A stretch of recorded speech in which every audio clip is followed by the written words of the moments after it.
भूतगणाधिसेवितम्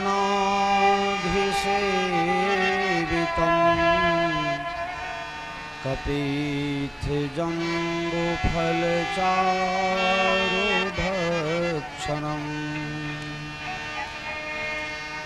उमासुतं शोकविनाशकारकम्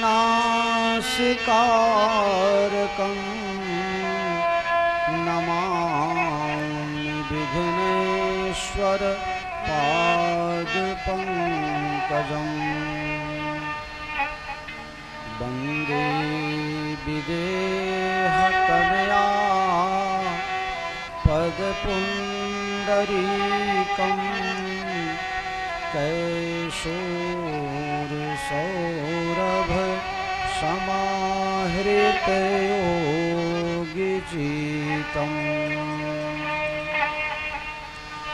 हन्तुं त्रितापमनिशं मुनिहंससेव्यं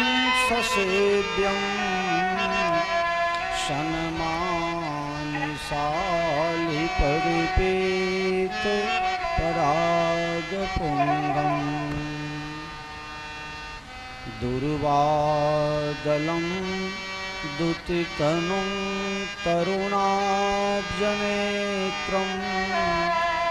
हेमाम्बरं वरविभूषण भूषिताङ्गम्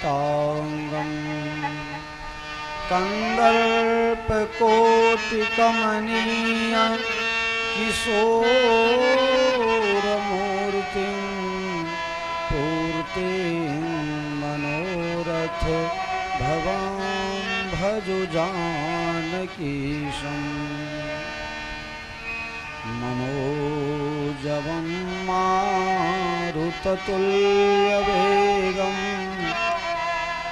जितेन्द्रियं बुद्धिमतां वरिष्ठं वातात्मजं वानरयोद्धमुख्यं श्रीरामदूतं शरणं प्रपद्ये सीतानाथसमारम्भां रामानन्दार्यमध्यमाम् अस्मदाचार्यपर्यन्तां वन्दे गुरुपरम्पराम् अखण्डमण्डलाकारं व्यापतं येन चराचरं तत्पदं दर्शितं येन तस्मै श्रीगुरुवे नमः। भक्ति भक्त भगवंत गुरु चतुर्नाम बपुएक तिनके पद बंदन करो नासहि विघ्न अनेक। श्यामांडवी उर्मिला श्रुति कीरति बरवाम चार कुंवर चारो कुंवरी तुलसी करत प्रणाम। बंदों तुलसी के चरण जिन किन्हें जग काज कली समुद्र डूबत लक्षो प्रगटो सप्त जहाज। श्री गुरु चरण सरोज रज निज मन मुकुर सुधारि बरनौ रघुबर विमल जसो जो दायक फलचारि। श्री रामचंद्र के पालो भजो मन हरण भव भय दारुणम्। श्री रामचंद्र के पालो भजो मन हरण भव भय दारुणम्। नव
कंदनम भजो दीन बंधु दिनेश दानव दैत्य वंश निकंदनम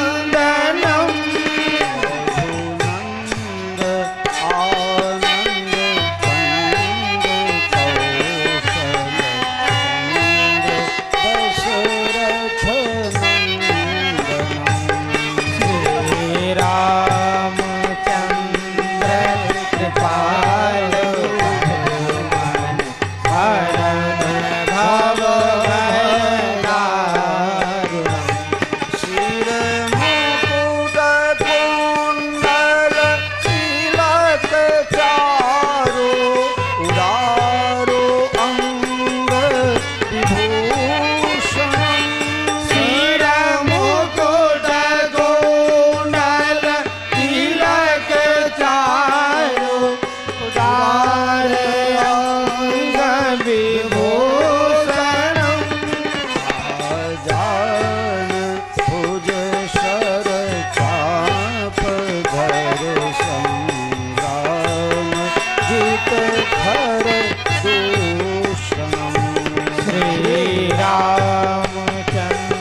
बोलो श्री सीताराम जी भगवान की जय।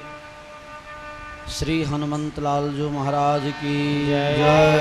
द्वारकाधीश की जय। सदगुरु भगवान की जय। जनकपुर धाम की जय। पशुपतिनाथ भगवान की जय। माता पिता की जय। गुरु गोविंद की जय। नगर बस्ती की जय। जग्या भूमि की जय। गौ माता की जय। गंगा माता की जय। गायत्री माता की जय। भारत माता की जय। सनातन धर्म की जय। जगत गुरु श्री रामानंदाचार्य जी महाराज की जय। श्री मद गोस्वामी तुलसीदास जी महाराज की जय। जय जय सीताराम जय जय सीताराम जय जय सीताराम हरि ओम नमः पार्वती पतये हर हर महादेव हर। परम कृपालु परमात्मा श्री सीताराम जी, श्री हनुमंत लाल जी महाराज तथा श्री गुरुदेव भगवान के युगल चरण कमलों में सादर साष्टांग दंडवत प्रणाम। परमात्मा के ध्रुव प्रहलाद समान आप सब लाडले प्यारे हरि भक्त सज्जनों, सती सीता अनुसुईया के पद चिन्हों पर चलने वाली हमारी माताएं बहनें तथा समस्त श्रोता समाज, आप सबों को मेरा प्रणाम पूर्वक प्रेम पूर्वक जय सियाराम। जय सिया राम। अति हरि कृपा जाहि पर होई, अपाऊँ दे यही मार्ग सोई। अति हरि कृपा जाहि पर होई, पाऊँ दे यही मार्ग सोई। जनक सुता जग जननी जानकी, अतिशय प्रिय करुणा निदान की। जनक सुता जग जननी जानकी, अतिशय प्रिय करुणा निधान की। ताके युग पद कमल मनावो, जासु कृपा निर्मल मति पावो। जासु कृपा निर्मल मति पावो, कृपा निर्मल मति पावो। पुनि मन बचन करम रघुनायक, चरण कमल बंदो सब लायक। मन वचन करम रघुनायक, चरण कमल बंदो सब लायक। राजीव नयन धरे धनुषायक, भगत विपत भंजन सुखदायक। राजीव नयन धरे धनुषायक, भगति विपति भंजन सुखदायक। महावीर दिन हनुमाना, राम जासु जस आप बखाना। महावीर बिन हनुमाना, राम जासु जस आप बखाना। महावीर बिन हनुमाना, राम जासु जस आप बखाना। महावीर बिन हनुमाना, राम जासु जस आप बखाना। बंदों परिजन सहित विदेहो, जाहि राम पद गूढ़ स्नेहो। बंदों परिजन सहित विदेहो, जाहि राम पद गूढ़ स्नेहो। बंदों अवधपुरी अति पावनी, शरयू शर कलि कलुष न सावनी। बंदों अवधपुरी अति पावनी, सरयू सर कलि कलुष न सावनी। बंदों पुर नर नारी बहोरी, ममता जिन पर प्रभु न थोरी। बंदों पुर नर नारी बहोरी, ममता जिन पर प्रभु न थोरी। देख जनकपुर सुर अनुरागे, निज निज भाग सराहन लागे। जनकपुर सुर अनुरागे, निज निज भाग्य सराहन लागे। अवध बंदों प्रथम भरत के चरना, जासु नैन व्रत जाई न बरना। बंदो प्रथम भरत के चरना, जासु नेम व्रत जाई न बरना। बंदो गुरु पद पदुम पड़ागा, सुरुचि सुवास सरस अनुरागा। बंदो गुरु पद पदुम पड़ागा, सुरुचि सुवास सरस अनुरागा। सुरुचि सुवास सरस अनुरागा। सुरुचि सुवास सरस अनुरागा। श्री रघुबीर विवाह, जे सप्रेम गाबहि सुनहि, तिन कह सदा उछाह, मंगलाय तन राम जसो। आज की कथा, आज तीसरे दिन और 5वें सत्र की कथा। इसकी फलश्रुति पहले ही कह दिए। बालकांड के समाप्ति में आज की कथा जो आप सुनेंगे, इससे आपको क्या मिलेगा?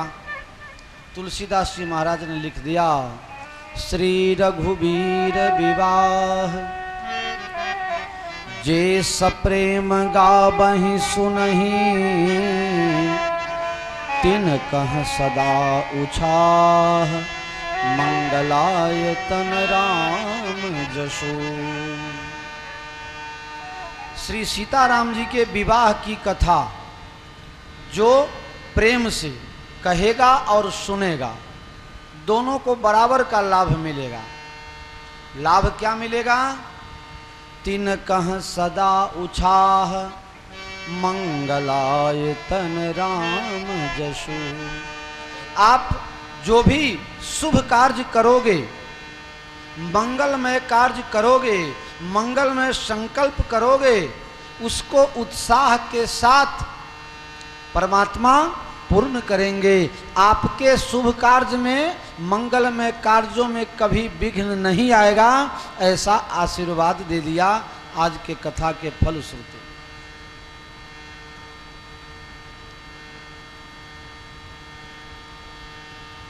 भगवान विश्वामित्र जी के साथ में जनकपुर तरफ प्रस्थान किए।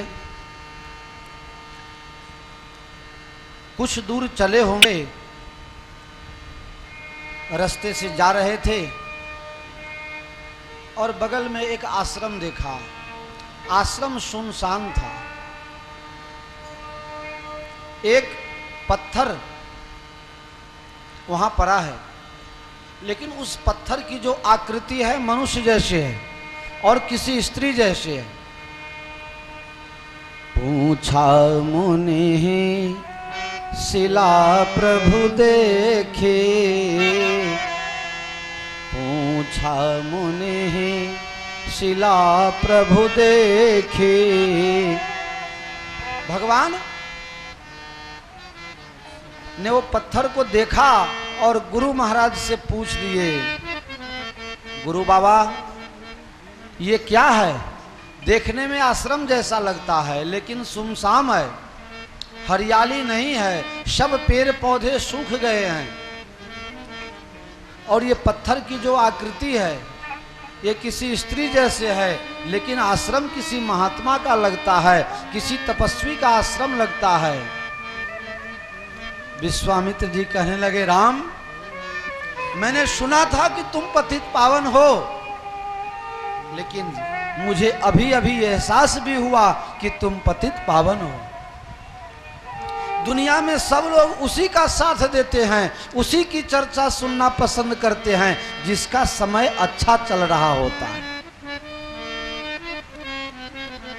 જેનું समय સારો હોય એના માટે બધા ચર્ચા કરે, એને મળવા માટે બધા ઉત્સુક રહે, लेकिन मेरे राघव आपके पतित पावनी जो ये स्वभाव है इसको मैं प्रणाम करता हूँ। यहाँ से कितने ही लोग जाते हैं लेकिन कोई इसके तरफ निगाहें उठा के देखते नहीं, किसी का ध्यान इधर जाता ही नहीं। मेरे प्यारे, जो दीनों को, गरीबों को, गिरे हुए को उठा सके वही पतित पावन हो सकता है। राम, आपने इसके तरफ देखा, इसको तो इसके अपने पति ने भी छोड़ दिया, साप दे करके इसको पत्थर बना दिया। गौतम नारी शाप बस उपल देह धरि धीर, चरण कमल रज चाहती कृपा करहूं रघुबीर। ये गौतम जी की पत्नी अहल्या हैं, अपने किसी अपराध के कारण अपने पति से श्रापित हुई और यहाँ पत्थर बन के तुम्हारा इंतजार कर रही है। अपने चरण कमल का रज प्रदान करो और इनका उद्धार करो। राम जी अपने बढ़े हुए कदम वापस खींच लिए हैं। नहीं गुरु महाराज, मैं ऐसा नहीं कर सकता। क्यों? क्योंकि मैं क्षत्रिय हूँ, राजपूत हूँ और ये महात्मा की पत्नी है। इसको तो मैं प्रणाम कर सकता हूँ लेकिन मेरा पांव अगर लग जाए तो मुझे बड़ा पाप लगेगा। क्या मर्यादा राघव की। विश्वामित्र जी ने कहा, प्रभु आप हमें भटकाओ मत। आप न ब्राह्मण हो, न राजपूत हो, न क्षत्रिय हो, न कुछ भी नहीं हो। आप सिर्फ और सिर्फ ब्रह्म हो। आपका एक नाम पतित पावन है, आपका एक नाम भक्त वत्सल है। आपका तो काम ही है भक्तों का कल्याण करना। आज तक जिसके तरफ किसी का नजर न गया उसको आपने देख लिया। प्रभु इसको पत्थर से स्त्री बनने में इतनी देरी क्यों हो रही है, इससे मुझे आश्चर्य हो रहा है। भगवान ने कहा, आश्चर्य क्यों हो रहा है? आश्चर्य इसलिए क्योंकि आपने देखा। जब तक तुम्हें दुनिया वाले देखते हैं तो आपको कुछ न कुछ हानि होती है। जितने लोग आपके तरफ टकटकी लगा के देख रहे हैं वो सब आपसे कुछ लेना चाहते हैं। लेकिन प्रभु आपने जिसके ऊपर कृपा दृष्टि कर दी उसको तो उसका कल्याण होना है, उसका ही भाग्य धन्यवाद का पात्र है। प्रभु आपने इसको देख तो लिया। अरे जिसको राम जी एक बार देख लेवे फिर वो क्या पापी रह सकता है? फिर क्या वो कभी? इसका उद्धार तो हो गया लेकिन अब प्रक्रिया जो है उसको पूरा करो। यह है मेरे राम जी का स्वभाव।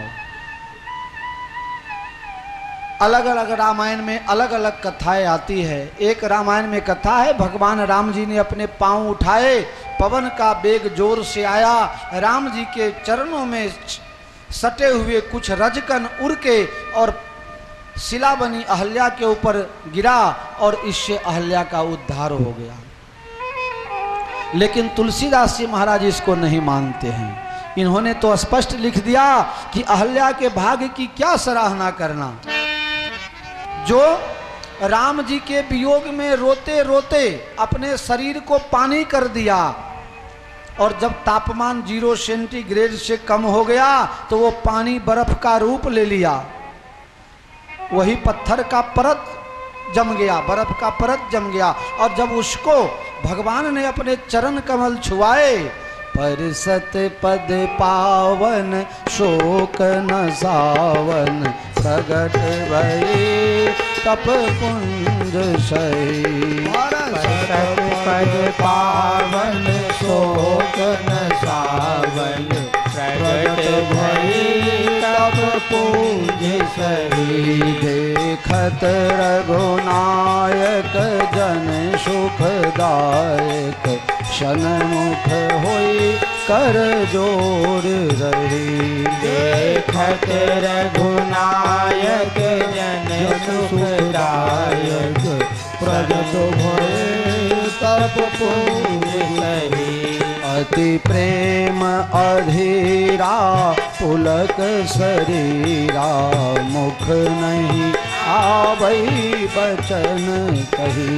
अति प्रेम अधीरा पुलक शरीरा मुख नहीं आवई बचन कही। अतिशय बड़ भागी चरणन लागे जुगल नयन जलधार बही।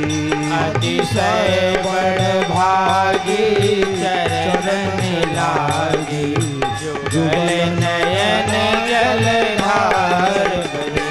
धीरज मन के ना प्रभु कह सीधा भगति पाई। धीरज मन की ना प्रभु बहुलीना रघुपति कृपा भगति पाई। अति निर्मल बानी स्तुति खानी ज्ञान गम्य जय रघुराई। मैं नारी पावन प्रभु जग पावन रावण रिपुजन सुखदाई। राजीव विलोचन भव भय मोचन पाहि पाहि शरण आई। मुनि श्राप जो दीना अति भल कीना पर में अनुग्रह में माना। देखो भरी लोचन प्रभु मोचन हरि लाभ शंकर जाना। विनती प्रभु मोरी मैं मति भोरी नाथ न मांगो पर आना। कमल परागा रस अनुरागा मम मन मधुप करे पाना। जहि पद सुर सरिता परम पुनीता प्रगट भई अपशेष भई। कोई पद पंकज जय को जग अज मम सिर धरो कृपाल हरि। भांति सिधारी गौतम नारी पाहि पाहि सर जन आई।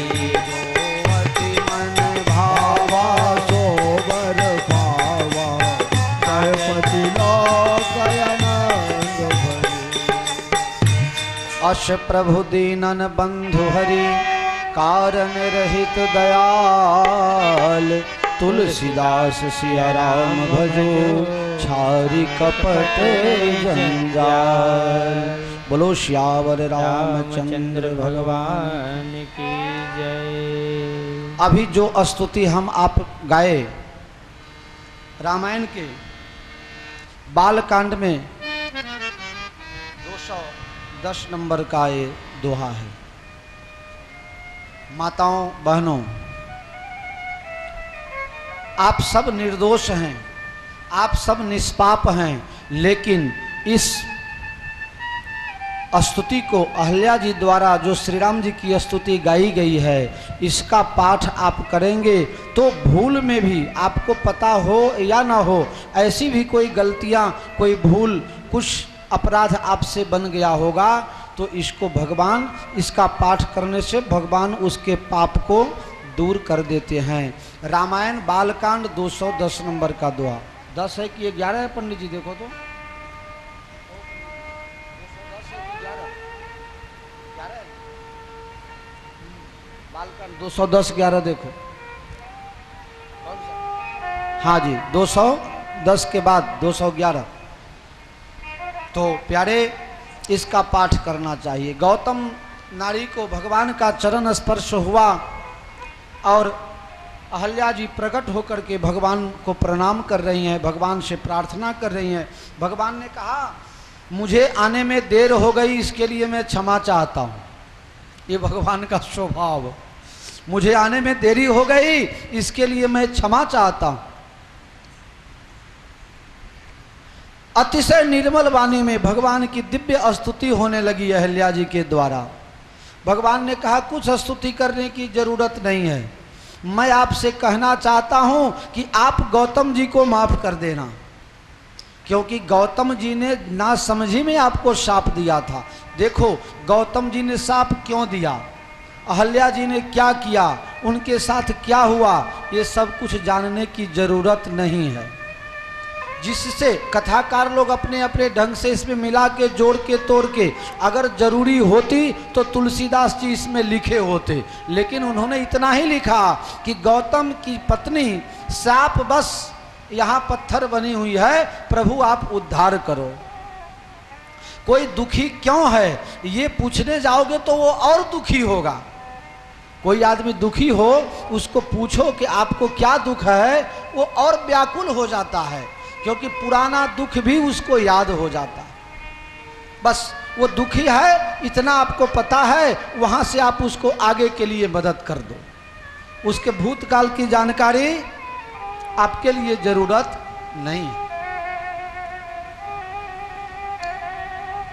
दूसरे शब्दों में कहूं, कौन क्या किया ये जानने के बजाय हम क्या किए और क्या कर रहे हैं, अगर इसको संभाल लें तो बहुत कुछ अपराध से बचा जा सकता है, बहुत सारे अपराधों से बचा जा सकता है। लेकिन परिस्थिति ये है, मैं आपका देखता हूं, आप मेरा देखते हो, लेकिन मुश्किल यह है कि हम अपने अवगुण को देखने का काम नहीं करते।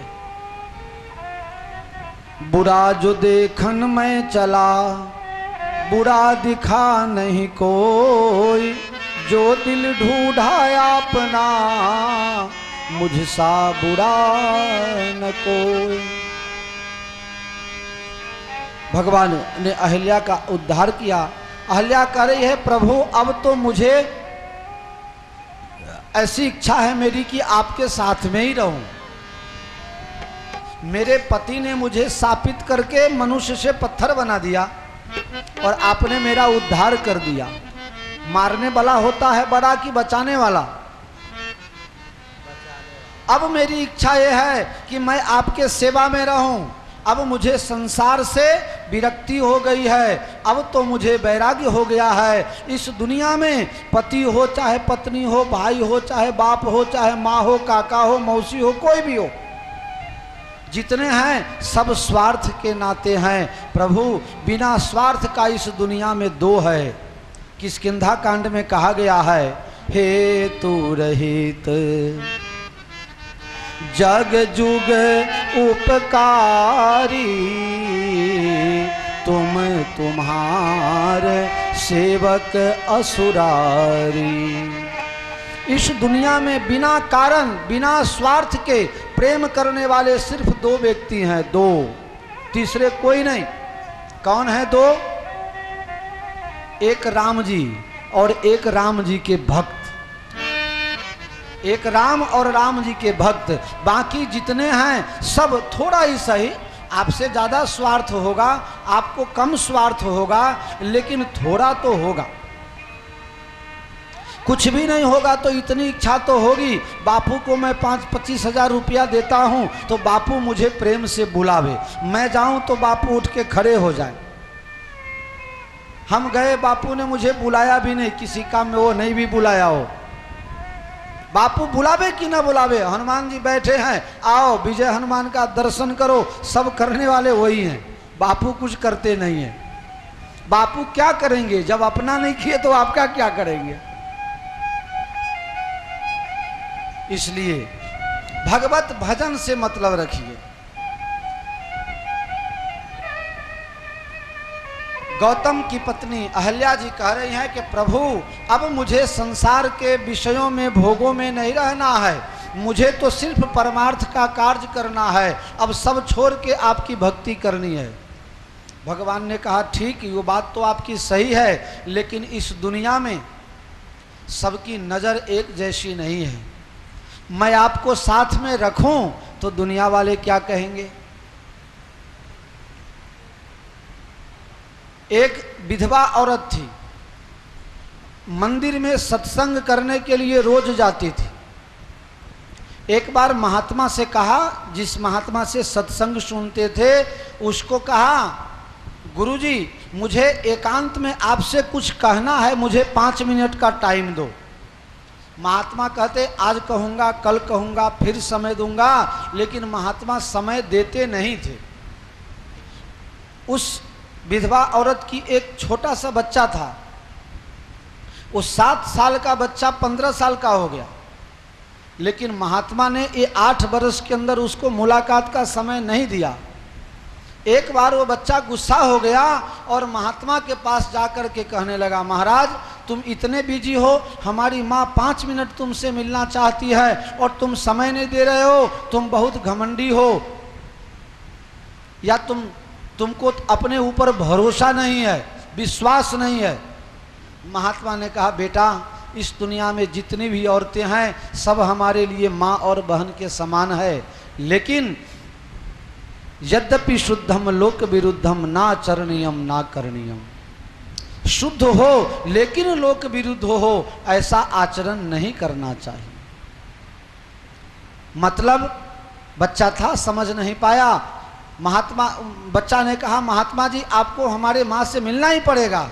महात्मा जी ने कहा, ठीक है कल मिलेंगे। कल हम कहते हैं ऐसा करो, परसों तुम्हारे माँ से मिलेंगे। बोले क्या करना है? कहा तुम्हारी माँ जो ब्लाउज पहनती है वो एक पुराना ब्लाउज लेकर के मुझे आज शाम को दे दो। वो बच्चा गया और ब्लाउज लेकर के आ गया।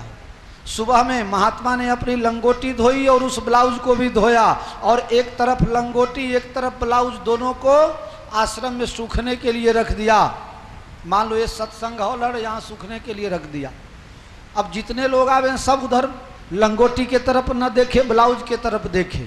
सत्संग में किसी का मन लगा, महात्मा के आश्रम में ये ब्लाउज कहाँ से आया, कौन सुखाया?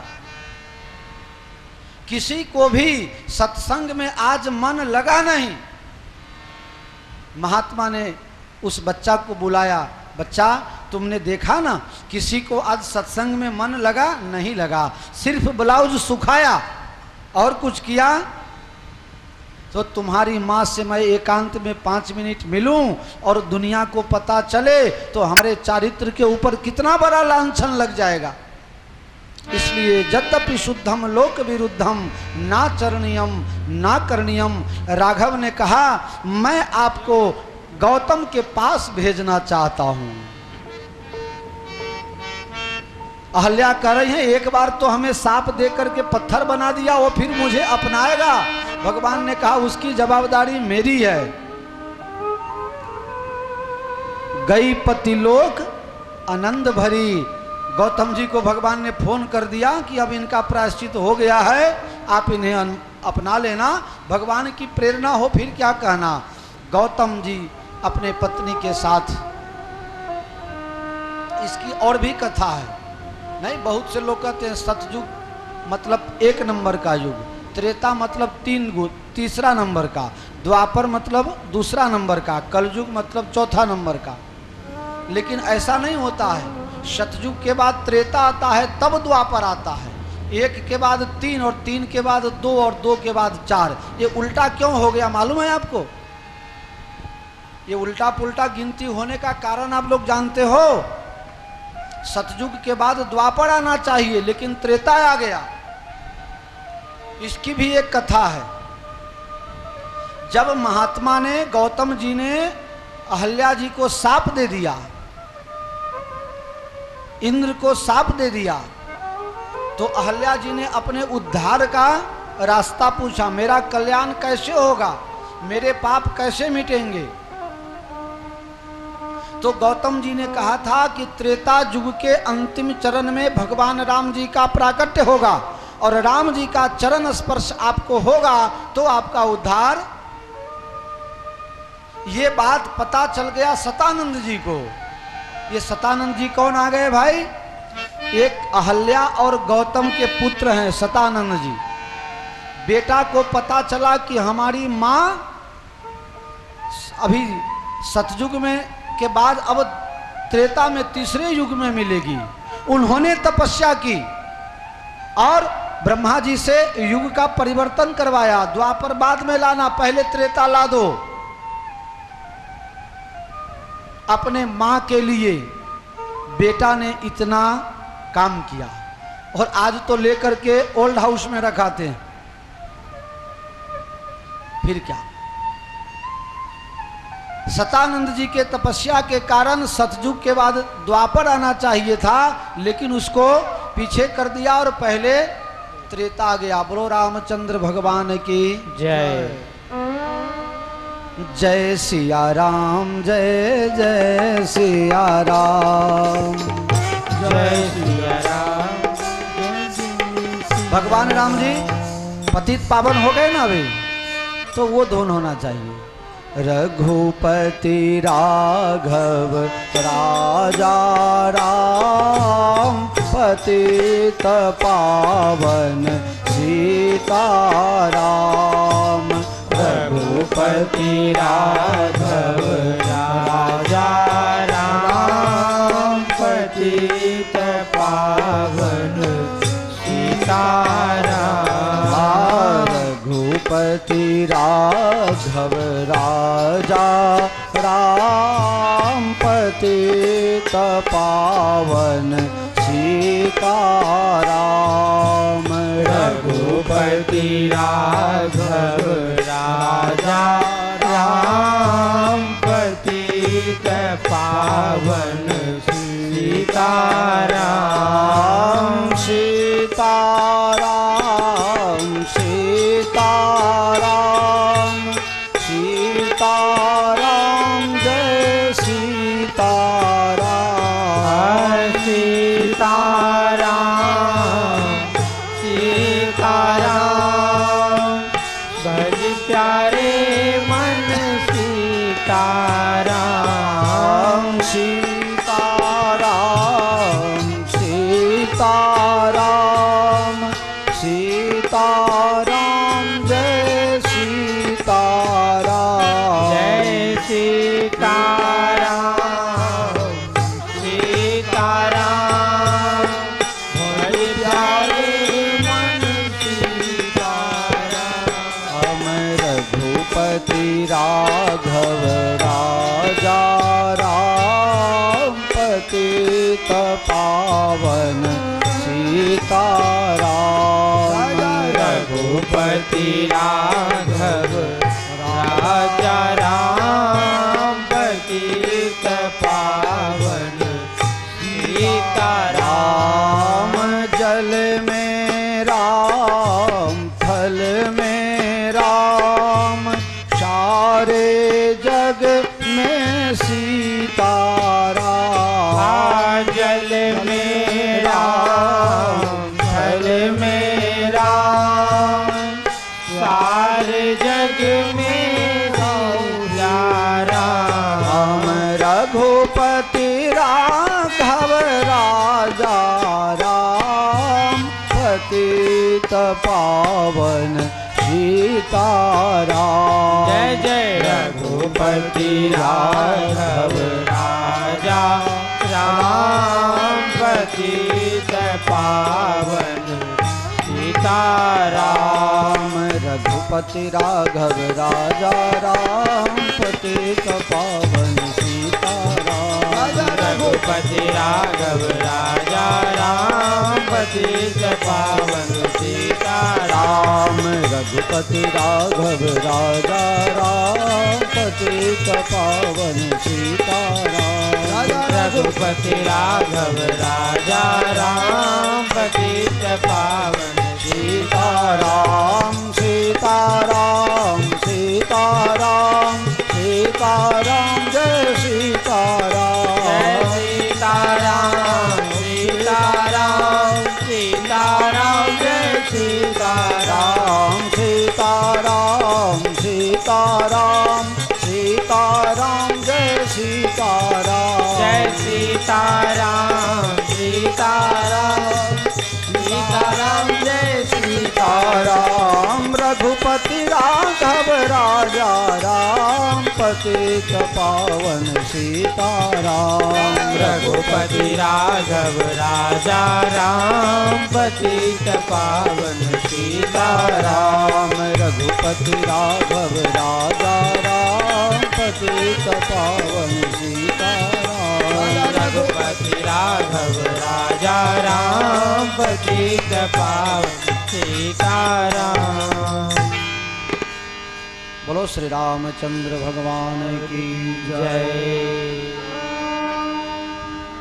अहल्या जी का उद्धार करके भगवान आगे चले, लेकिन भगवान के मन में अभी तक प्रसन्नता थी, अब भगवान उदास हो गए। भगवान का मोह चिंता से भर गया। कोई भी आदमी कितना भी छुपाने का प्रयास करे, लेकिन वो खुशी में है कि गम में है, टेंशन में है कि मजा में है, इसका पता उसके मुंह पर से लगभग, उसके मुंह के हाव भाव से लगभग पता चल जाता है। विश्वामित्र जी ने देखा मेरे राघव के मन में किसी बात का कोई भ्रम हो गया है, कोई चिंता हो गई है। राम जी उदास होने लगे। गुरु जी कुछ पूछे और राम जी को सुनाई ही ना पड़े। आप किसी ध्यान में चिंता में लग जाओ तो आपके पास में क्या बात होती है आपको पता ही नहीं चलेगा। आप बैठे हो कथा में, लेकिन कथा आपको सुनाई नहीं दे रही है, क्योंकि आपका मन कहीं और लगा है। ऐसा होता है कभी कभी। अब राम जी को गुरु जी कुछ पूछते हैं, लेकिन राम जी का ध्यान कहीं और चला गया। गुरु जी ने पूछा, राम तुम्हें कोई परेशानी है क्या? बेटा बहुत दिन हो गया अयोध्या से आए हुए, तो माता पिता की याद आ रही है क्या? अयोध्या वासियों की याद आ रही है? मन में कोई दुख है, तकलीफ है, अथवा कोई शरीर में पीड़ा है? राम जी ने कहा, गुरु महाराज आप साथ में हो, फिर हमें क्या दुख? तो आपका मुंह क्यों सूख रहा है? राम जी ने कहा, गुरु जी एक बात का मन में दुख लग रहा है, मुझसे कुछ पाप बन गया है। पाप बन गया है? कैसे? मैंने एक महात्मा के स्त्री को, मैंने एक ऋषि पत्नी को पांव लगा दिए, इसलिए मेरे मन में ये दुख हो रहा है, मुझसे कुछ पाप हो गया है। विश्वामित्र जी ने कहा, पाप हो गया है तो चलो पतित पावनी यहाँ नजदीक में है। पतित पावनी यहाँ नजदीक में है। गंगा जी वहां से बह रही थी, किलकिल करके धारा गंगा जी की। देखा, गुरु जी ने कहा इसमें अब गंगा स्नान कर लो तो आपका पाप दूर हो जाएगा। गंगा का काम है, अभी तक हुए आपके सभी पापों को गंगा धो डालती है, चलो गंगा स्नान कर लो। राम जी ने कहा, गुरु जी ये कौन सी गंगा कहां से आई? ये गंगा कहां से आई? इसकी इतिहास, इसकी कथा तो कुछ बताओ। गुरुजी हंसने लगे, राम तुम मुझे ही भूल भुलैया में डाल रहे हो। राम जी ने सोचा गुरुजी समझ गए हैं कि ये ब्रह्म हैं, परमात्मा के अवतार हैं, अब सब जगह प्रचार कर देंगे, राम जी को प्रणाम करो, राम जी ब्रह्म हैं। अभी तो बचपना है, अभी तो पूरी लीलाएं बाकी हैं, लोगों को पता चल जाएगा कि ये भगवान हैं, तब तो फिर कोई दुश्मनी थोड़े करेगा, तब फिर प्रेम थोड़े मिलेगा। इसलिए राम जी ने ऐसी चाल चली कि गुरु जी को ही पता न चले। कहा, गुरु महाराज ये नदी कौन सी है? लेकिन विश्वामित्र जी ने कहा, राम तुम भूल रहे हो, जो तुम्हें एक बार जान जाए, तुम चाहो तो भी वो तुम्हें भूल नहीं सकता है। मैं तुम्हें जान गया हूं, पहचान गया हूं। अब मेरी मति भ्रमित करने की आवश्यकता नहीं है। मैं जानता हूं कि ये गंगा कौन है और तुम कौन हो। ये गंगा कौन है गुरुजी? विश्वामित्र जी ने कहा, ये गंगा ये तुम्हारी बेटी है, तुम्हारी बेटी, तुम इसके बाप। राम जी ने कहा, गुरु महाराज ये क्या नाटक कर रहे हो? मैं तो भी 15 साल का बच्चा हूं और मेरी बेटी गंगा ये कब पैदा हुई? वो भी कथा मैं बताऊं, भागवत में विस्तार पूर्वक है, लेकिन रामायण में भी एक जगह इसका उल्लेख है।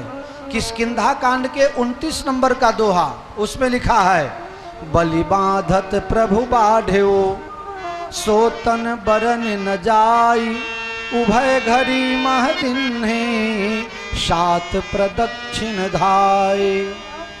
किष्किंधा कांड के 29 नंबर का दोहा। विश्वामित्र जी ने कहा, राम जब तुम वामन अवतार लेकर के बलि को परास्त करने के लिए, उसके घमंड को तोड़ने के लिए वामन बन करके वहां गए और 3 कदम भूमि की याचना की, बलि ने संकल्प कर लिया। शुक्राचार्य ने लाख मना किया, लेकिन बलि सत्यवादी था। उसने किया हुआ संकल्प निश्चित करते हुए और आपको 3 कदम भूमि देने के लिए हामी भर दी। उसने हाँ कहा और तब आपने नापने के लिए 3 कदम नापने के लिए आपने विराट स्वरूप धारण किया। बलि बांधत प्रभु बाढ़ेऊ, सोतन बरन न जाई, उसका वर्णन नहीं हो सकता है। वो आपका शरीर कितना बड़ा था, तो पद पाताल शीश अज धामा, आपका पांव पाताल में और माथा ब्रह्मलोक में। इतने बताओ, है कोई गणित करने वाला इसको नाप जोक सकता है क्या? पद पाताल शीश अज धामा, अपर लोक अंग अंग विश्रामा। एक ही कदम बढ़ाया तो सीधे ब्रह्मलोक। राम जी का एक ही पांव बढ़ाने पर ब्रह्मलोक पहुंच गया, सब नाप लिए। दूसरे में बाकी के जितने थे सब नाप लिए और तीसरा कदम रखने के लिए जगह ही बाहीं नहीं रहा। तो जो पहला कदम आपने उठाया, ब्रह्मा जी के पास पहुंचा, ब्रह्मा जी को पता चल गया कि ये तो विराट भगवान का पांव है, तो उसको धो करके कमंडल में रख लिया।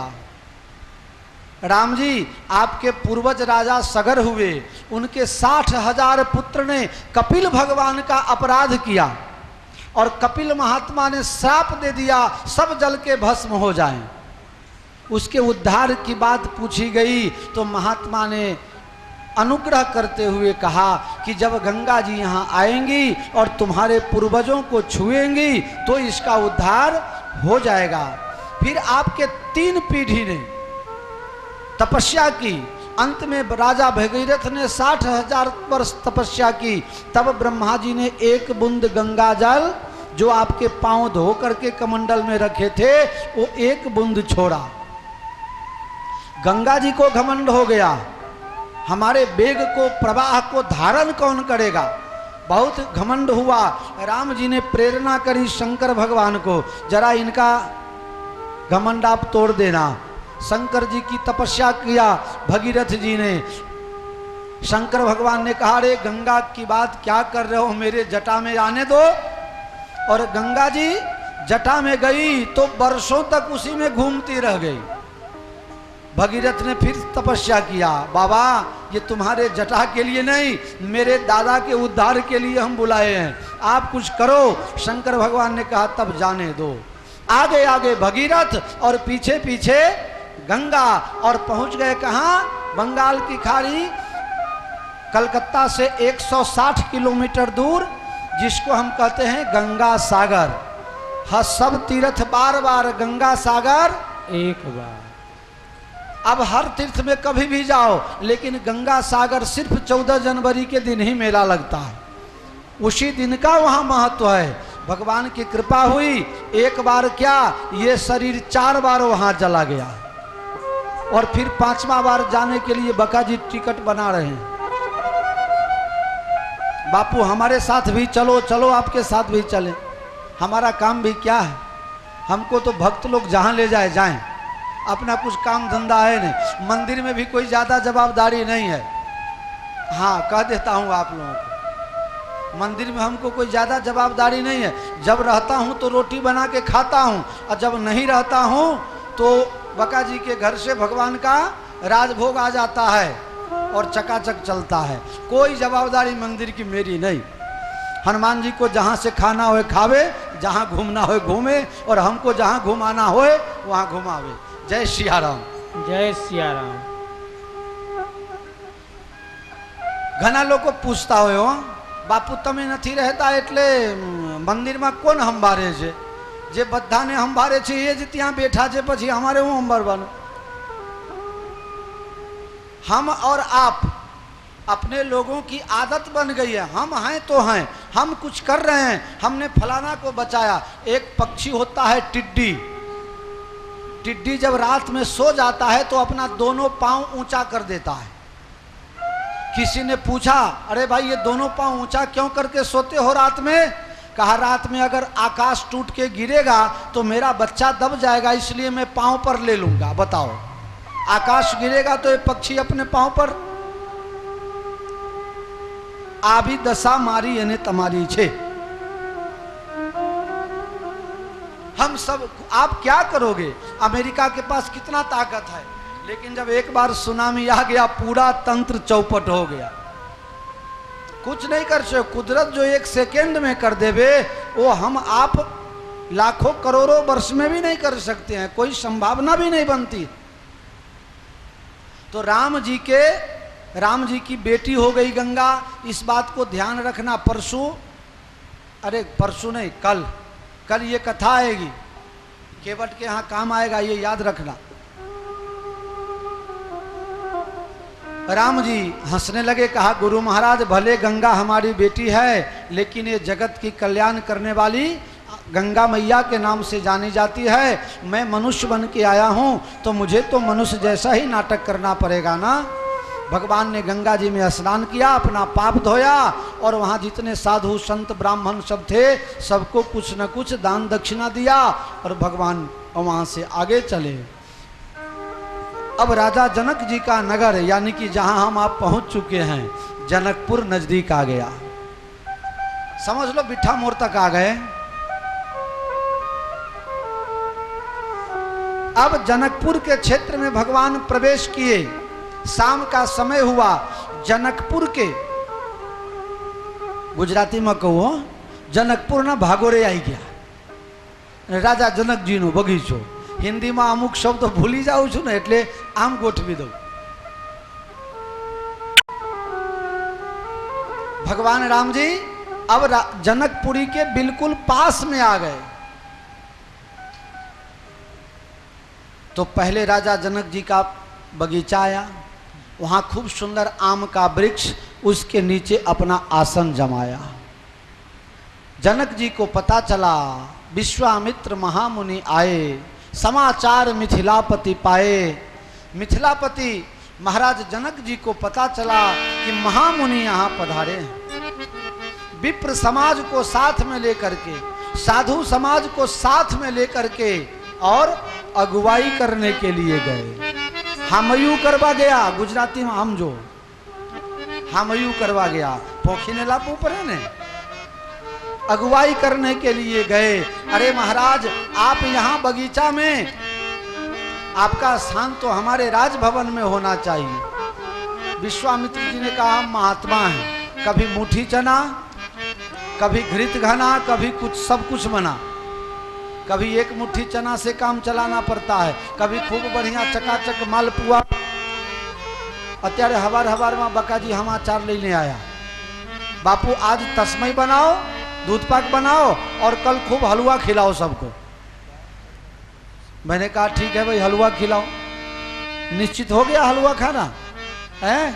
हाँ भाई, काले सीरा पूरी खाई, आज दूध पाक खाओ ने आपकी काले सीरा पूरी बरोबर। पची परम दिवसे है, रोज रोज मिठाई खवरावशो पछी तबियत नहीं बगड़े। बे दिवस हरंग मिठाई खाए पछी साधु जोईए ना। चलो कई करीशु। तो विश्वामित्र महामुनि आए, विश्वामित्र महामुनि आए, समाचार पुरवासी न पाए।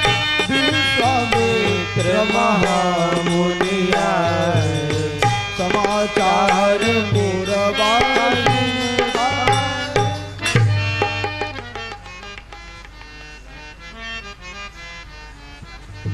जनक जी महाराज ब्राह्मण समाज को लेके, साधु समाज को लेकर के, और उस मंडली का अध्यक्ष सतानंद जी को बना करके और प्रस्थान कर रहे हैं। विश्वामित्र जी से आकर के प्रार्थना किया, आप हमारे राजभवन में पधारें।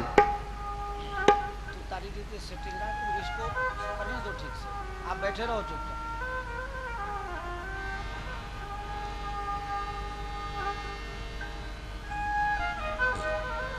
विश्वामित्र जी को ऐसे जगह पर रुकने के लिए निवेदन किया। विश्वामित्र जी ने पहले मना कर दिया, नहीं, हम राजभवन में नहीं जाएंगे, हम तो साधु हैं, हम तो पेड़ के नीचे रहें, किसी आश्रम में रहें, किसी मंदिर में रहें, वही अच्छा है। हम किसी गृहस्थ के घर पर ज्यादा रहें तो दोनों को तकलीफ होती है। इसलिए विश्वामित्र जी ने मना कर दिया। राजा जनक जी ने कहा, ठीक है, आप अगर हमारी बात ना मानो तो कोई बात नहीं, हम वापस जा रहे हैं और यही आपके लिए सब व्यवस्था कर देंगे। बस इतनी बात होनी ही थी कि राम और लक्ष्मण आ गए। ये गए कहाँ थे? बगीचा देखने के लिए गए थे, पुष्प वाटिका निरीक्षण करने गए थे, क्योंकि कल सुबह में जब गुरु महाराज पूजा करेंगे तो पूजा के लिए तुलसी दल और फूल लेने जाना पड़ेगा ना, तो शाम के टाइम में जाके देख आए ताकि सुबह में ज्यादा परेशानी ना हो, ज्यादा कुछ देखना ना पड़े। तो राम और लक्ष्मण बगीचा देखने गए थे। बस ये राजा जनक विश्वामित्र में वार्तालाप पूरी हुई, चलने की तैयारी, और राम लक्ष्मण ते ही अवसर आए दो भाई, ते ही अवसर आए दो भाई, ते ही अवसर आए दो भाई, ते ही अवसर आए दो भाई, देखन रहे गए फुलवाई, देख रहे देखन फुलवाई, विश्वामित्र निकट बैठा रे, विश्वामित्र निकट बैठा रे, विश्वामित्र निकट बैठा रे, विश्वामित्र निकट बैठा रे, तेहि अवसर आए दो भाई, तेहि अवसर आए दो भाई, तेहि अवसर आए दो भाई, तेहि अवसर आए दो भाई। तेहि अवसर, केही अवसर, जेही अवसर जनक जी और विश्वामित्र की बात पूरी हुई, और तेही अवसर ठीक उसी समय, अगर 2 मिनट भी लेट हो जाते तो राजा जनक जी को राम जी का दर्शन नहीं होता। ये अवसर का महत्व है, जरा सा भी अवसर चूक गए तो बड़ी गड़बड़ी हो जाती है। अवसर का महत्व, तेही अवसर राम लक्ष्मण दोनों पधारे, विश्वामित्र निकट बैठारे, एक को बाएं तरफ, एक को दाएं तरफ, लक्ष्मण जी को बाएं तरफ और राम जी को दाएं तरफ। सामने जनक महाराज देख रहे थे, विश्वामित्र से बात हो रही थी, पहले नजर गई लक्ष्मण जी के तरफ, फिर राम जी के तरफ, फिर तो काम खत्म।